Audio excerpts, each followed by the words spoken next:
आदरणीय बंधुओं, माताओं व मेरी प्यारी बहनों, राधे राधे। आप सभी का हमारे YouTube चैनल जीवन की धारा पर बहुत बहुत स्वागत है। बंधुओं, आज हम इस वीडियो में भगवान श्री कृष्ण व उनके भक्त सूरदास जी की अत्यंत सुंदर कथा सुनेंगे, जिसे भाव व श्रद्धा पूर्वक सुनने सुनाने से ठाकुर जी की कृपा से भक्त का जीवन अति सुंदर हो जाता है, भगवत कृपा से भर जाता है और स्वयं ठाकुर जी उसका सहारा बन जाते हैं। कथा सुनने के बाद यदि आप हमारे चैनल पर नए हैं तो कृपया हमारे चैनल को सब्सक्राइब करें, बेल आइकन को प्रेस करें ताकि हमारी वीडियो की नोटिफिकेशन सबसे पहले आप तक पहुंचे। वीडियो को शेयर व लाइक भी जरूर करें।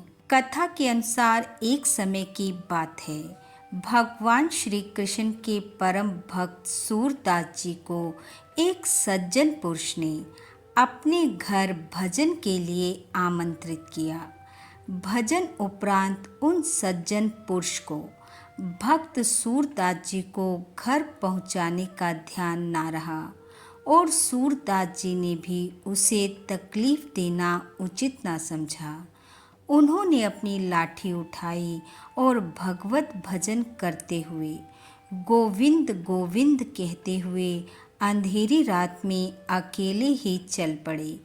चलते जा रहे हैं और गोविंद को पुकारते जा रहे हैं। जिस मार्ग पर सूरदास जी चल रहे थे उसी मार्ग पर एक कुआं था। वे लाठी से टटोलते टटोलते आगे बढ़ते जा रहे थे और लगातार भगवान के नाम का कीर्तन उनके मुख में चल रहा था। चलते चलते जब कुएं और सूरदास जी के बीच कुछ कदम की ही दूरी रह गई तो सूरदास जी को अचानक लगा कि उनकी लाठी किसी ने पकड़ ली है और थोड़ा मार्ग बदल दिया है।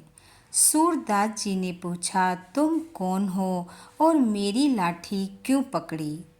उत्तर मिला, मैं आपके गांव में रहने वाले माधव दास का बेटा हूँ। मैं भी आपका भजन सुनने गया था और अब घर को लौट रहा था।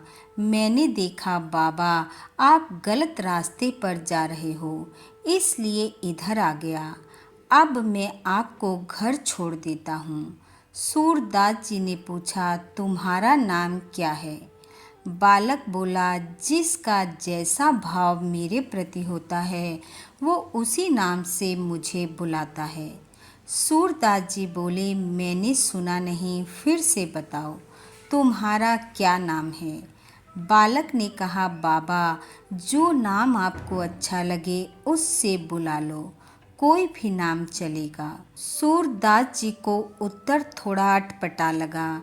धीरे धीरे उन्होंने बालक से कई सवाल किए और अंत वे इस निष्कर्ष पर पहुँचे कि हो ना हो ये मेरे ठाकुर हैं, मेरे कन्हैया हैं, जो मेरी लाठी थामे चल रहे हैं। आज मेरे ठाकुर स्वयं मेरे पास आए हैं, क्यों ना मैं इनका हाथ थाम लूं। ऐसा सोचकर सूरदास जी अपनी लाठी से धीरे धीरे हाथ कन्हैया की तरफ बढ़ाने लगे। भगवान को भक्त के भाव समझते देर न लगी। सूरदास जी का हाथ धीरे धीरे आगे बढ़ रहा था। जब मात्र 4 अंगुल का अंतर रह गया तो भगवान लाठी छोड़ दूर चले गए और जैसे ही उन्होंने लाठी छोड़ी, सूरदास जी व्याकुल हो उठे।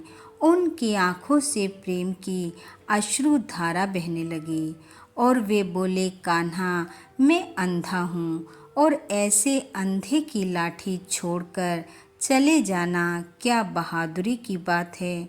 और फिर सूरदास जी के श्री मुख से वेदना के यह स्वर फूट पड़े, हाथ छुड़ाए जात हो निर्बल जान के मोए, हृदय से जब जाओ तो सबल जानूंगा तोए। अर्थात मुझे निर्बल जानकर मेरा हाथ छुड़ा कर जाते हो, पर मेरे हृदय से जाओ तो मैं तुम्हें सबल कहूँ। तब भक्त वत्सल भगवान ने मुस्कुराते हुए कहा, अगर मैं आप जैसे भक्तों के हृदय से चला जाऊं तो फिर मैं रहूँगा कहाँ। आप इस मार्ग की बात करते हो, मैं तो आप जैसे भक्तों की उंगली पकड़कर भव सागर से पार ले जाता हूँ। बोलो भक्त वत्सल भगवान की जय। बंधु, ठाकुर जी की अपार कृपा आप व आपके परिवार पर सदैव बनी रहे। आपका घर आंगन खुशियों से महकता रहे। इन्हीं शुभकामनाओं के साथ आप सबका बहुत बहुत धन्यवाद। राधे राधे।